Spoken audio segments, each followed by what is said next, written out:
Now beginning with the first category of the battery, that is the primary battery.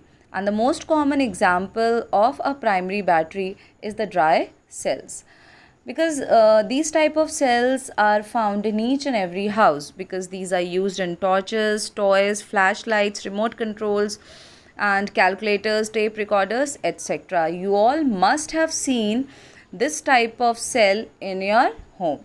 If you have noticed it properly, and if you have not, then please notice it today, that one end of the battery is a little elevated, which is the positive terminal, and the other end is slightly depressed, which is the negative terminal. The cell is made up of zinc casing or zinc container, which behaves as anode, and in the center we have carbon electrode, which behaves as cathode. Outside the carbon electrode we have MnO2 and carbon powder, and the electrolyte is the paste of moist NH4Cl along with ZnCl2. So these are the basic components of the dry cell. Now moving on to the construction in detail. As you can see here, the points for construction are mentioned. It consists of a zinc cylinder that is filled with moist paste of NH4Cl and a little ZnCl2, as I told you. Then you have the zinc cylinder, which acts as anode, and the cathode is the graphite rod or the carbon rod in the center.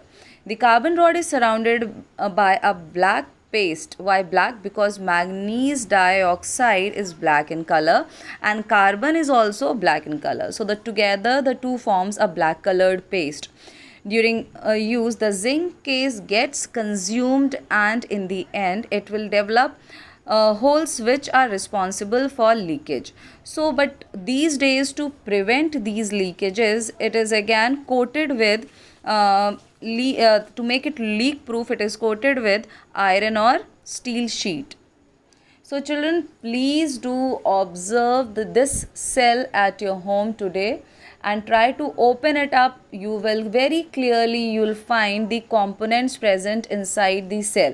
That is, you will find a bag or a pouch that will be containing this manganese dioxide and carbon powder. You will find a paste of electrolyte and other components which I mentioned here, that is carbon electrode will be there. So you can open any used battery, any used dry cell at your home today to observe the components in a better way. And then how does it work? What is the working of a dry cell? You don't have to learn the working or the construction, because construction is not asked in your board examination commonly, but you should at least be aware that what is cathode here, what is anode here, what is the electrolyte being used. These are the common things that you need to remember. And then what are the reactions occurring at anode and cathode? Since I told you that anode is made up of zinc, so that, and what is the purpose of anode? Anode loses electron. So obviously the zinc will get converted into Zn2 plus by losing 2 electron, as you can see here in the following reaction. And then the reaction occurring at cathode. Okay, what is the reaction that occurs at cathode? Cathode involves the following reaction mentioned in front of you. Cathode involves the electrolyte and the ion from the electrolyte, that is NH4 plus, gaining two electrons and getting converted into this complex, and the ammonia gas will be evolved. So here comes the learning part, children. You need to remember these reactions, because the commonly asked question is to write down the reaction occurring at anode and the cathode, or mention the products formed at anode and cathode. So these are the common questions, so you have to remember these. So the overall reaction, how do we get the overall or the net cell reaction? By adding the reactions occurring at cathode and anode. So when you add up the cathode and the anode reaction by cancelling out the two electrons, you'll get the reaction mentioned here. As you can see here, the reaction is mentioned. Towards the reactant side, we have zinc and ammonium ion and manganese dioxide, and towards the product side, we have zinc ion and the complex compound and the ammonia gas is being liberated. Okay, the last part here to remember, which can again form an important question, is this. Mark this point. Ammonia is not liberated as a gas. That means it does not come out of the cell in the form of a gas. In fact, it combines with some zinc ions produced from the anode to form a complex having the formula zinc diamine zinc ion.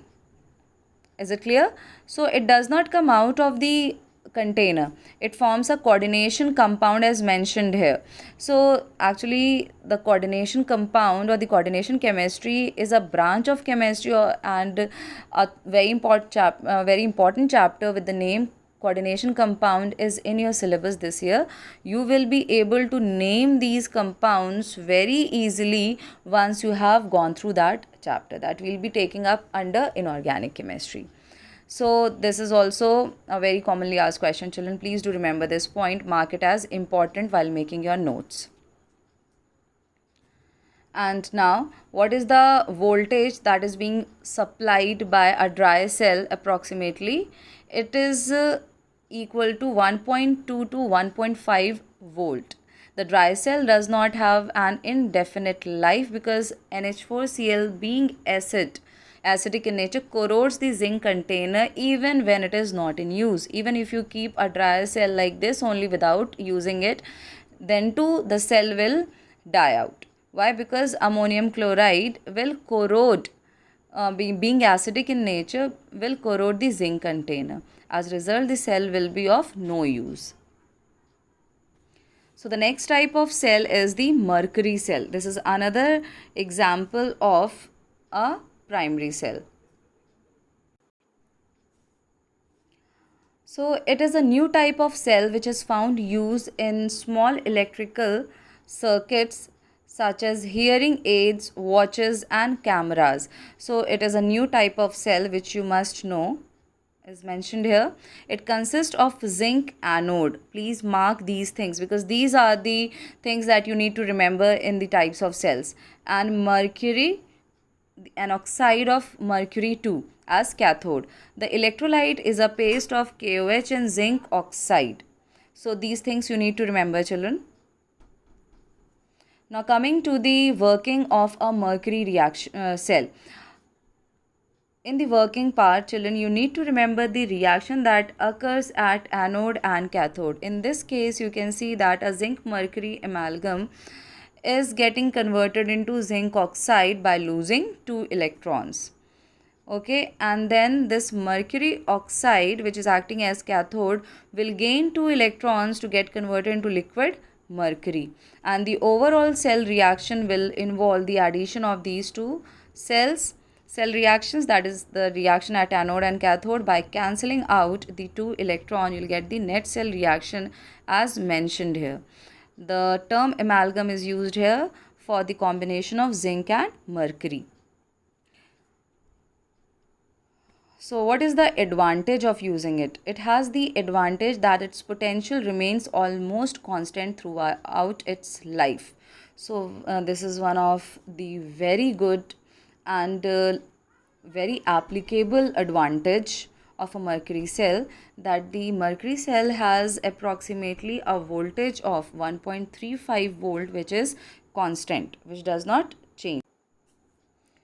So this is all under the primary cells. You need to remember these two types of cells under primary battery, that is the dry cell and the mercury cell. Again reminding you, children, what you need to remember in the types of cell is the anode, cathode and the reactions occurring at the anode and cathode, the net cell reaction and the products, the important products which are being formed at anode and cathode. Obviously when you remember the reaction, you will be able to recall the product.